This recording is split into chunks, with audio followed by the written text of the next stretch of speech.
e abramos na carta de Paulo aos Romanos, capítulo 1. Nós leremos do versículo de 1 a 7. Epístola de Paulo aos Romanos, capítulo 1,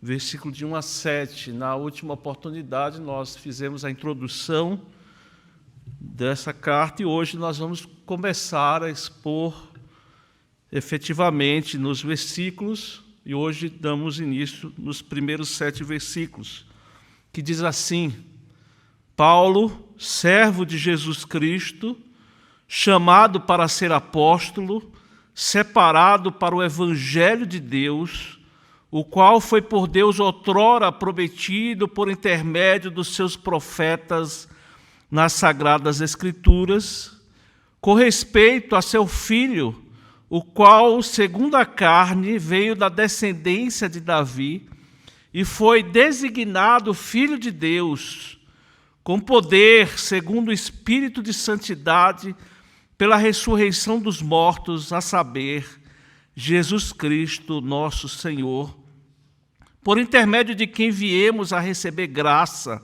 e apostolado por amor do seu nome, para a obediência por fé entre todos os gentios, de cujo número sois também vós chamados para serdes de Jesus Cristo. A todos os amados de Deus que estáis em Roma, chamados para serdes santos, graça a vós outros e paz da parte de Deus, nosso Pai, e do Senhor Jesus Cristo. Amém. Oremos buscando a iluminação do Espírito Santo. Senhor, Pai nosso que está nos céus, já lemos a Tua palavra, Senhor, vamos expô-la agora, mas precisamos de Ti, Senhor. Precisamos da Tua graça, precisamos da iluminação do Espírito Santo. É isso que nós te pedimos, ó Pai, em nome e por amor de Cristo Jesus. Amém. Meus irmãos, um pastor, ele conta que ele foi procurado por uma pessoa que estava pedindo ajuda para encontrar uma igreja para congregar. Essa pessoa era um cristão de longa data, um cristão experiente, e por conta do seu trabalho, mudando de cidade, estava considerando, então, uma igreja para congregar e tornar-se membro. Esse pastor teve algumas conversas com ele, e nessas conversas o pastor ele tentava sondar quais eram os critérios que ele estava levando para encontrar uma nova igreja. Quais eram os critérios procurados por aquele irmão para encontrar uma igreja para congregar? O crente, ele falava muitas coisas, principalmente em termos de comportamento e de costumes, e sempre nas conversas o pastor insistia no sentido de que ele precisava encontrar uma igreja que fosse bíblica, uma igreja fiel à palavra de Deus, uma igreja que tinha como maior importância a fidelidade à palavra de Deus. E o pastor, ele insistia nisso.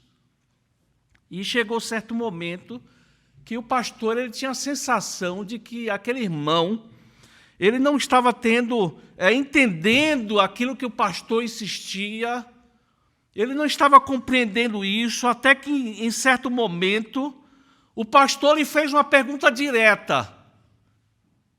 Você entende quando eu digo que para você encontrar uma nova igreja, para você congregar em uma igreja, ela precisa ser bíblica, ela precisa pregar o evangelho genuíno de Cristo Jesus?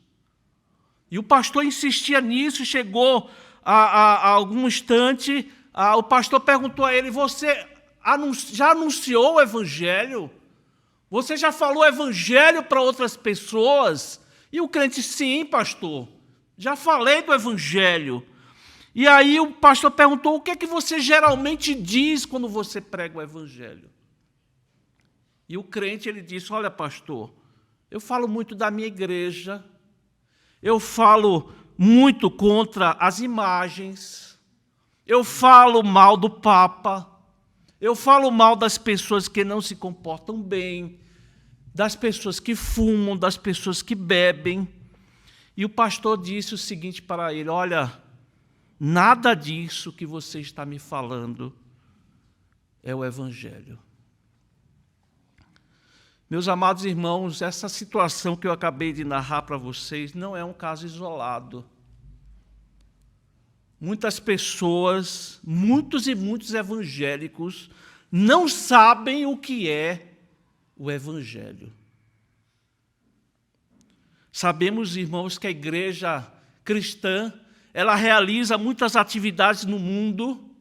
Na área social, ela tem feito um serviço relevante, ela se posiciona em relação à cultura, ela se insere na sociedade, mas, meus amados irmãos, a igreja cristã é conhecida porque dela ressoa a mensagem de Deus, a mensagem de boas novas de salvação em Cristo Jesus.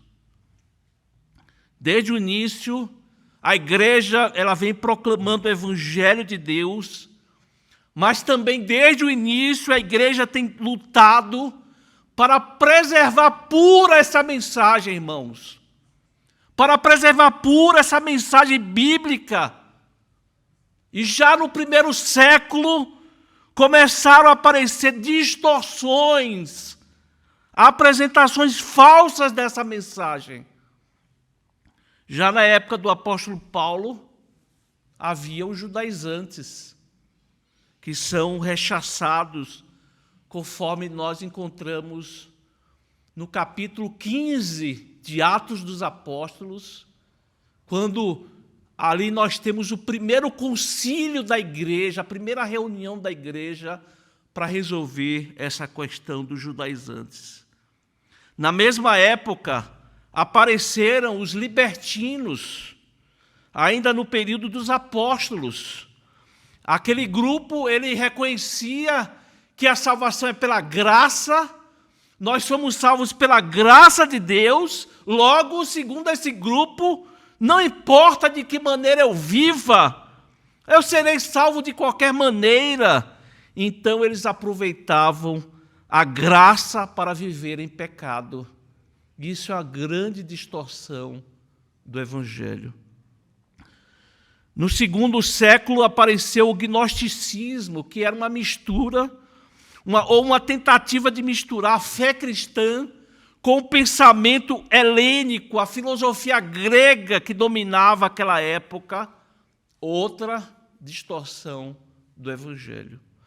No século IV, quando a igreja virou uma instituição encabeçada por um Papa infalível, e principalmente na época medieval, doutrinas estranhas começaram a entrar na igreja, como adoração e mediação de Maria, veneração a santos, doutrina do purgatório, a doutrina diabólica de que você pode pagar para que você seja perdoado, a conhecida indulgências. E depois que tudo isso foi combatido pela reforma protestante do século XVI, vem o liberalismo teológico. Liberalismo teológico que começou nos estudantes na Alemanha, depois passou para a Inglaterra, finalmente em toda a Europa, viajou para os Estados Unidos, até que chegou ao Brasil. Os liberais dizendo que a Bíblia está cheia de erros, que nós vivemos na época da razão, que a ciência já mostrou que Deus não existe, que não precisamos de Deus, que a Bíblia é uma coleção de mitos, enfim, irmãos. A igreja novamente lutando pela pureza do Evangelho contra essas afirmações diabólicas. Agora, irmãos, nos tempos atuais, há uma batalha acirrada pela pureza do Evangelho, pois já persiste já há algum tempo aqui no nosso país o Evangelho da prosperidade. O Evangelho da prosperidade, a teologia que mostra que você pode, quando você faz sacrifícios, quando você paga o seu dízimo, você então prospera, você tem casa nova, você tem carro do ano, você recebe uma série de benefícios. E a igreja, então, meus amados irmãos, é desafiada a batalhar pela fé que uma vez foi dada aos santos, a batalha pelo Evangelho genuíno de Deus. Meus amados irmãos, nós iniciamos hoje a exposição dessa carta escrita por Paulo à igreja de Roma, carta que, como eu disse, já introduzimos na última oportunidade. E essa carta, meus amados irmãos, ela tem alguns objetivos. Essa carta, quando Paulo escreve, tem alguns objetivos. Paulo, ele não conhecia aquela igreja, ele nunca havia estado naquela igreja, e ele desejava muito conhecê-la. Nós vamos ver na próxima oportunidade isso, mas um dos motivos dessa carta, é Paulo apresentar a si mesmo. Ele deseja se apresentar àquela igreja, mostrar quem era aquele apóstolo dos gentios, porque é possível que naquele momento houvesse alguns comentários a respeito do seu ministério, uns boatos dizendo que Paulo era um falso profeta, dizendo que Paulo era um mercenário, e Paulo então escreve com o intuito de esclarecer que ele não era um mercenário. E a carta tem esse objetivo de esclarecer a respeito do seu ministério, do seu apostolado. Outro objetivo de Paulo, irmãos, era que aquela igreja fosse uma apoiadora em missões. Que aquela igreja fosse apoiadora em missões. Apoiá-lo, pois seu objetivo, depois de Roma, era chegar até a Espanha, que era o último reduto do Império Romano naquela época, e Paulo considerava que era fundamental a ajuda da Igreja de Roma nesse processo para que ele chegasse até a Espanha. Se os irmãos olharem no mapa, vão ver que Espanha, Roma fica no caminho da Espanha. Então, Paulo esperava que aquela igreja o recebesse como missionário, como aquele que tinha a prioridade de anunciar o Evangelho em todas as nações.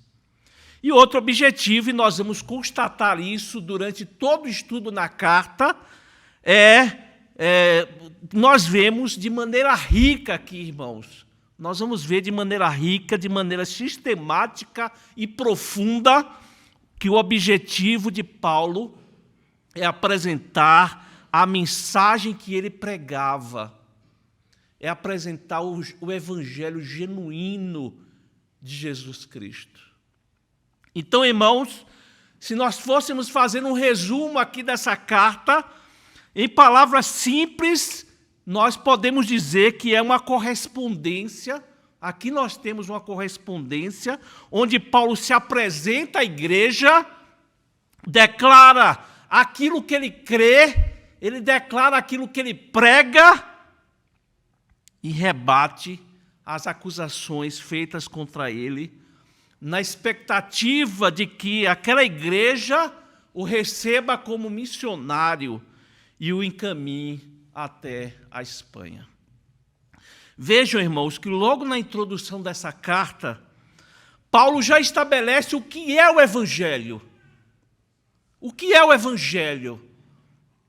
E esse tema ele vai expandir ao longo dos capítulos, mas aqui ele já começa a responder a essa proposição, a essa pergunta: o que é o Evangelho? O que é o Evangelho? Meus amados irmãos, ele responde aqui que o Evangelho é o Evangelho de Deus. O Evangelho é o Evangelho de Deus. Vejam aí no primeiro versículo, Paulo, servo de Jesus Cristo, chamado para ser apóstolo, separado para o Evangelho de Deus. Paulo, irmãos, ao se apresentar aqui, ele usa o seu nome em latino. Ele usa o seu nome latino aqui. Vocês, os irmãos, sabem que o nome hebraico, o nome judeu de Paulo é Saulo, mas ele aqui faz uso do seu nome latino, que significa aquele que é pequeno. É isso que significa Paulo. Além disso, irmãos, ele se apresenta com 3 credenciais. Vejam que ele se apresenta como servo de Jesus Cristo. E a palavra aqui, servo, irmãos, significa escravo. E essa palavra escravo, na época que a carta foi escrita, era muito conhecido da igreja de Roma. Estima-se que 35% da população em Roma era escravos. Era de escravos. Nós estamos falando aqui cerca de 100 milhões de escravos. Muitos deles crentes, muitos deles irmãos em Cristo, como era o caso de Onésimo. Os irmãos conhecem bem a história de Onésimo, como ele mesmo diz na carta dele a Filemon, né? Quando Paulo escreve a Filemon, ali defendendo, querendo ajudar aquele que era escravo, Onésimo. Como Paulo diz que o gerou entre algemas, né? Aqui Paulo mostra que pregou o evangelho para Onésimo, e Onésimo se converteu a Cristo através do ministério do apóstolo Paulo. E os romanos, eles conheciam muito bem o que era a escravidão, irmãos. E Paulo usa o seu nome latino, romano. Nós estamos falando aqui, Paulo usa o seu nome romano para se designar um escravo. Imagina os irmãos, um romano ali, lendo a carta do apóstolo Paulo, e Paulo se apresentando como um escravo. Certamente aquele romano acharia muito estranho. Afinal de contas, um romano não podia ser escravo. O romano era um dominador. O romano era um escravizador. Um romano era um homem livre. E Paulo, então, ele se apresenta como escravo. Mas Paulo, irmãos, ele se credencia assim. Ele está dizendo que é um homem completamente servo de Jesus. Paulo se apresenta assim, irmãos, porque era alguém que era obediente a Cristo Jesus. Ele era um homem que foi comprado não por ouro e prata, mas ele foi comprado pelo sangue de Cristo Jesus. A segunda credencial, ele se apresenta aqui chamado para ser apóstolo. Paulo está dizendo que ele não se autonomeou, não foi ele que se colocou para ser apóstolo, mas ele foi chamado para esse ofício. A palavra apóstolo significa alguém que foi enviado, alguém que tem autoridade para representar outra pessoa ou cuidar dos negócios de alguém. E Paulo está dizendo aqui, irmãos, que o seu trabalho não consistia em fazer algo para o seu próprio interesse. Fazer coisas para o seu próprio bem, mas realizando o serviço de Deus, para o Senhor Jesus Cristo, aquele que o fez representante com toda a autoridade para pregar o Evangelho. Aliás, o próprio Jesus disse isso lá em Atos, no capítulo 9. Ele diz assim: este, falando de Paulo, é para mim um instrumento escolhido para levar o meu nome perante os gentios e reis, bem como perante os filhos de Israel, pois eu lhe mostrarei quanto lhe importa sofrer pelo meu nome. E a terceira credencial, irmãos, ele diz aqui: separado para o evangelho de Deus. E aqui Paulo ele faz um jogo de palavras que no português nós não percebemos aqui, mas fica muito claro na língua grega, a língua que foi que o Novo Testamento, que essa carta foi escrita. Irmãos, a palavra usada aqui para separado tem a mesma raiz da palavra santo, tem a mesma raiz da palavra separado, tem a mesma raiz para a palavra fariseu. E os irmãos lembram muito bem da história de Paulo. Paulo foi um fariseu. E aqui nesse jogo de palavras, é como se Paulo estivesse dizendo: olha, eu fui um fariseu. Um dia eu fui separado para aquela religião judaica, aquela religião que perseguia os crentes, que perseguia aqueles do caminho, aqueles que seguiam a Cristo. Mas hoje eu sou separado para o evangelho de Cristo Jesus. E a palavra evangelho, os irmãos conhecem muito bem, significa mensagem, boas novas. E naquela época, irmãos, não era diferente. Ela era bem conhecida também pelos romanos. Essa palavra era bem conhecida porque ela era utilizada em pronunciamentos públicos.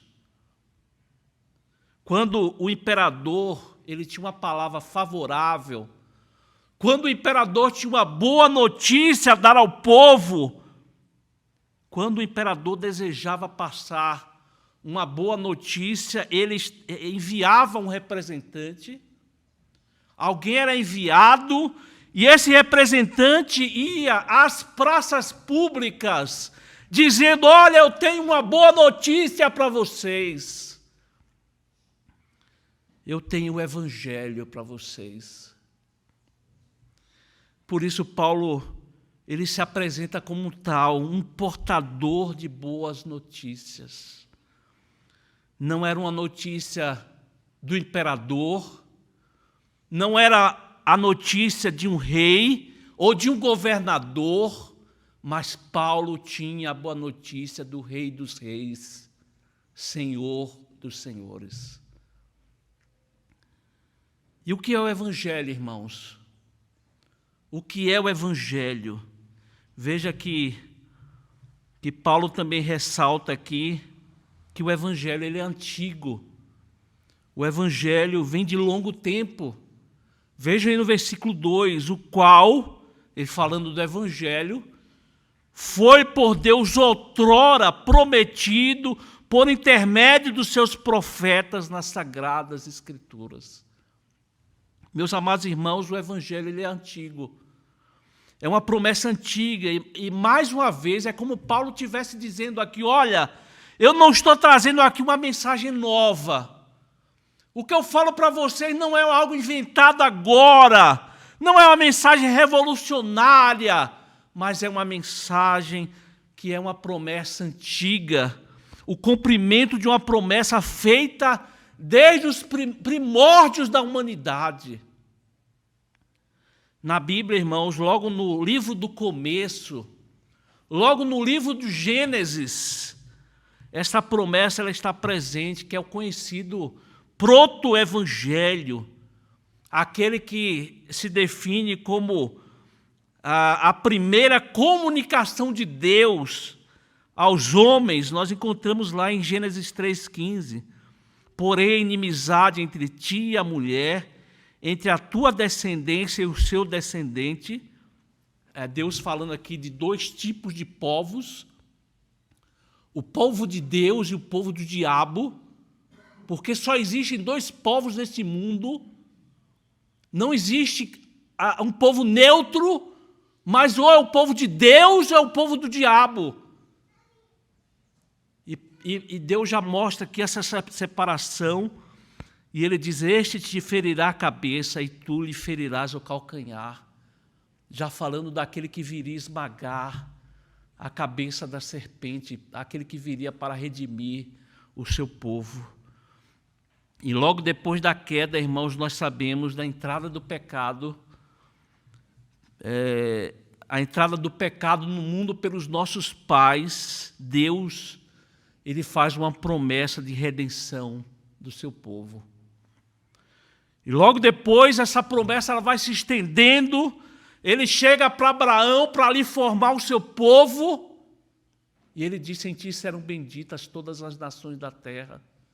E a Bíblia, irmãos, vai ali de maneira progressiva, essa promessa sempre presente, Deus mostrando a sua aliança que vai se renovando.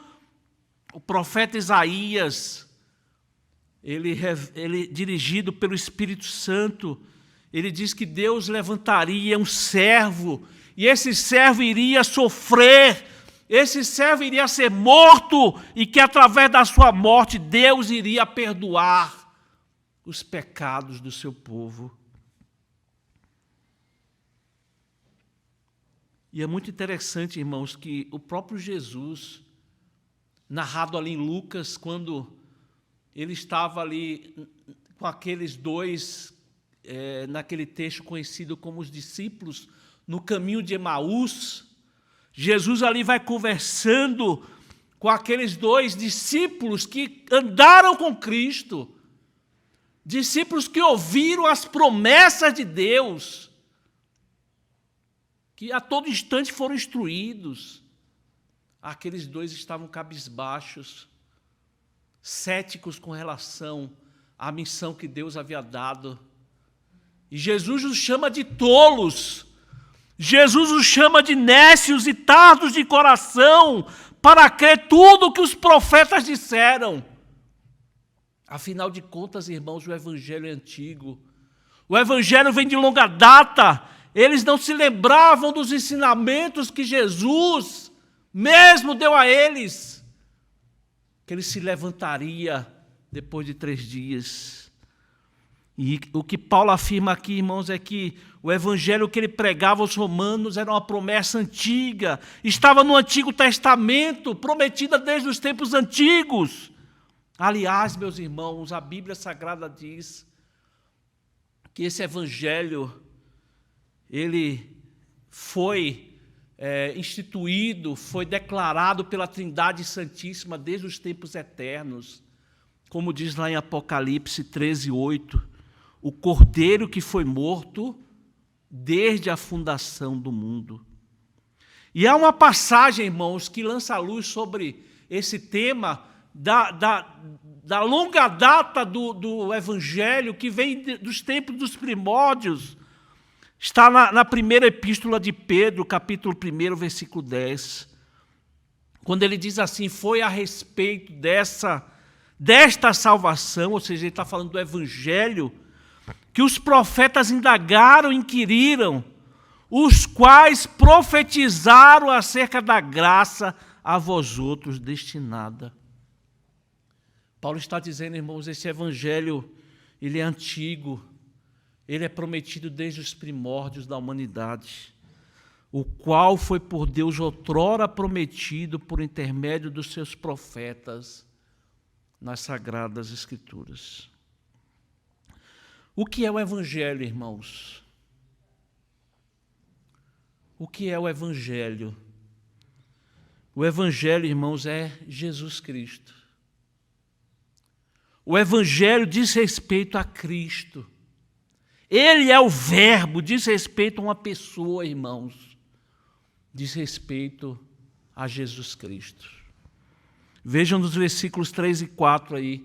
Com respeito a seu Filho, o qual, segundo a carne, veio da descendência de Davi, e foi designado Filho de Deus com poder, segundo o Espírito de santidade, pela ressurreição dos mortos, a saber, Jesus Cristo, o nosso Senhor.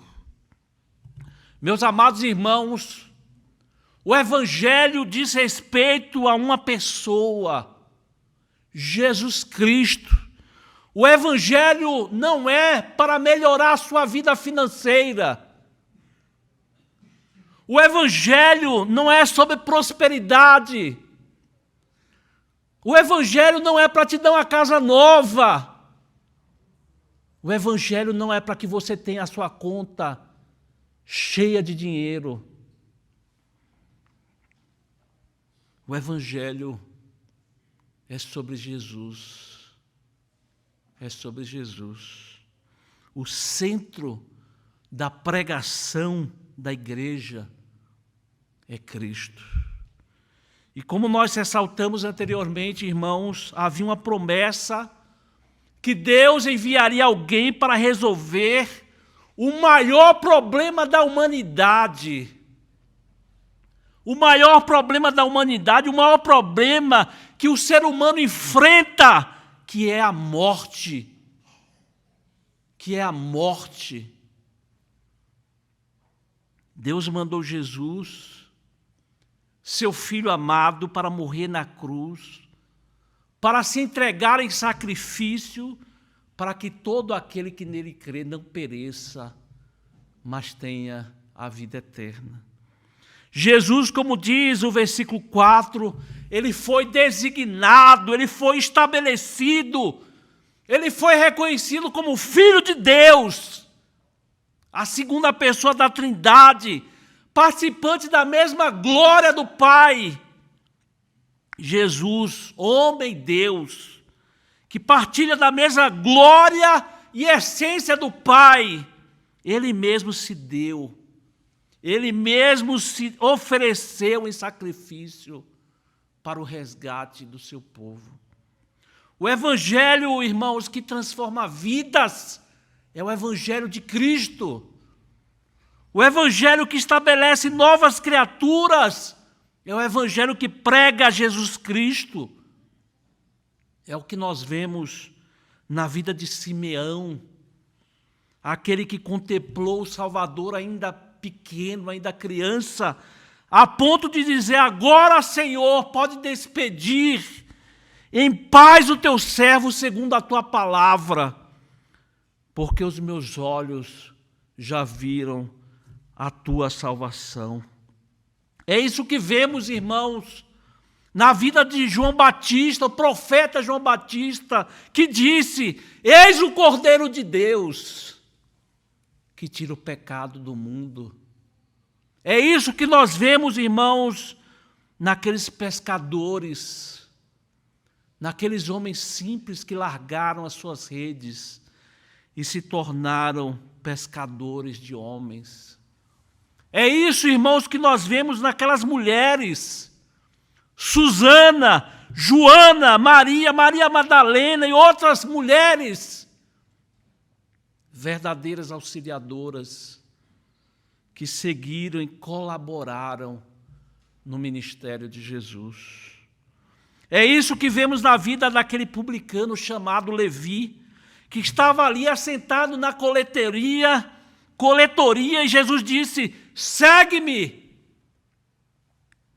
E a Bíblia diz que ele se levantou e, deixando tudo, o seguiu. É isso que nós vemos na vida daquele paralítico em Cafarnaum, que pôde ouvir dos lábios do próprio Jesus: homem, os teus pecados estão perdoados. É isso que nós vemos quando Jesus ressuscitou o filho da viúva de Naim, e por causa disso todos ficaram possuídos de temor e glorificavam a Deus, dizendo: grande profeta se levantou entre nós.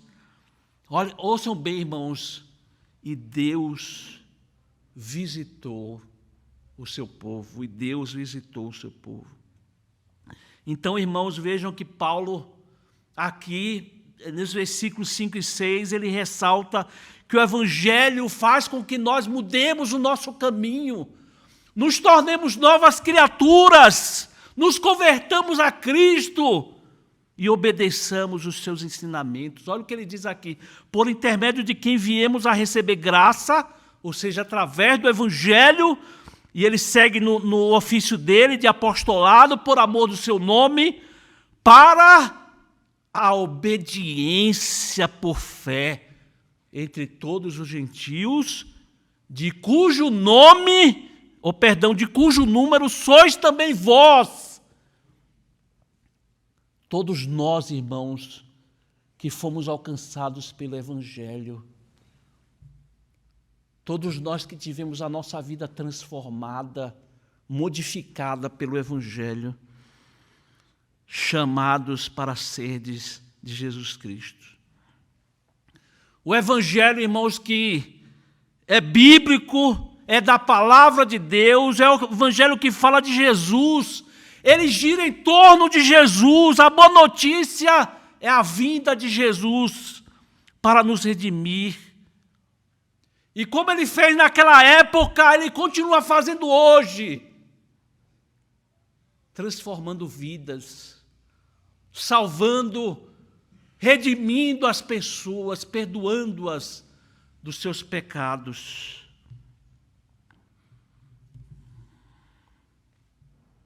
E se você crê nisso, você será salvo dos seus pecados e herdará a vida eterna. Se você não crê nisso, você vai morrer nos seus pecados, pelos quais você vai responder diante de Deus no juízo e será condenado ao sofrimento eterno no inferno. É isso que a Bíblia diz. É isso que a Bíblia assevera. E eu quero terminar, irmãos, com um acontecimento verídico. Um acontecimento verídico, um pastor muito conhecido da nossa igreja, ele conta a sua experiência, que ele estava no seu gabinete pastoral e de repente entra uma pessoa de mais ou menos uns 35 anos. E essa pessoa pergunta ao pastor: pastor, eu posso entrar? Posso falar contigo? E ele: claro, pode entrar. E o pastor perguntou o seu nome, ele respondeu, ele começou a falar ao pastor. Ele disse assim: olha, ontem, no domingo, eu estive aqui no culto. E o pastor lhe disse assim: que bom, que maravilha, você é bem-vindo à nossa igreja. E aquela pessoa, ele continuou falando e disse: olha, pastor, mas eu não vim aqui participar do culto. Eu era um traficante. E eu vim aqui roubar um carro. A igreja do pastor tinha um estacionamento na frente, muitos carros, uma igreja grande. E aquele homem, ele diz: eu vim roubar um carro. E o pastor diz: mas o que aconteceu? Ele começa a contar: olha, eu estava ali sondando, vendo qual é o carro que eu ia levar. Eu estava ali vendo qual o carro que eu ia roubar. Enquanto eu estava ali observando, sondando os carros, eu ouvi uma música que brotou do templo. Uma música que saía do templo. Eu fui chamado ali, fui atraído por essa música. E eu, então, entrei no templo. E eu entrei do jeito que eu estava, pastor. Eu estava com 38 aqui na cintura. E da mesma forma que eu estava, eu entrei. Fui atraído por aquela música. E ele conta ali, continuou contando ao pastor, ele diz: e quando eu entrei, eu fui tão impactado com aquela mensagem. Aquela mensagem, aquilo foi uma bomba no meu coração. E ali eu reconheci diante de Deus os meus pecados. Ali diante de Deus eu reconheci os meus pecados. Eu pedi perdão a Deus, eu me humilhei diante de Deus. e pedir perdão a Deus. Eu tive encontro com Deus.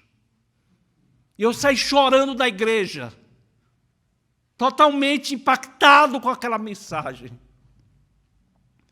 E ele continua contando, ele diz que chegou em casa, e a mulher olhou para ele e viu o seu semblante, e ele perguntou: o que aconteceu, marido? Alguém te machucou? Alguém te feriu? E ele chegou para a mulher e disse: não, ninguém me machucou, mulher. Mas você está falando com o novo homem, aquele homem que existia, ele morreu. Eu fui totalmente transformado por Deus. Deus me libertou, Deus me salvou. Eu sou um novo homem agora. Meus irmãos, somente o Evangelho de Jesus Cristo transforma vidas.